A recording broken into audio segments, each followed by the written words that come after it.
și Dani. Nouă ne plac banii, regii României, mami, ne iubesc cam toți golanii și românii și țiganii. Că noi știm să facem banii, noi știm să facem banii, noi știm să facem banii. Sunteți câinii mei și vă țin în lesă pe toți. Vă luați mașini în leasing, dar n-aveți bani nici de roți. Nu e vina mea că-mi place să vă înjur pe toți de morți. Uită-te în spatele meu, hai să mă bați, vezi dacă poți. Vezi dacă poți, vezi dacă poți. Vezi dacă poți, vezi dacă poți.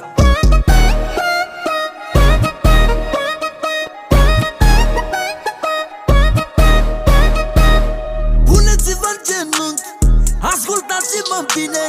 Cine-l supără pe ambii, mă supără pe mine. Nu vă mai dați bardoi, că v-am verificat. Avem filmări cu voi când faceți video-chat. Abi și Dani, ne-am unit toți fanii, și românii și țiganii, până și americanii. Abi și Dani, ne-am dublat și banii, și să fim sinceri cu voi, ne iubesc chiar și dușmanii. Bebeluși de cartier, nimeni nu mai e ca el. Îi mulțumesc lui mama mea, fiindcă a născut-o stea. A născut-o stea, fiindcă a născut-o stea.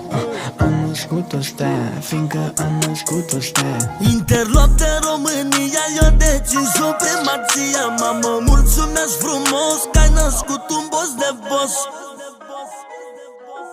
Abi și Dani, nouă ne plac banii, regii României, mami, ne iubesc cam toți golanii și românii și țiganii. Că noi știm să facem banii, noi știm să facem banii, noi știm să facem banii.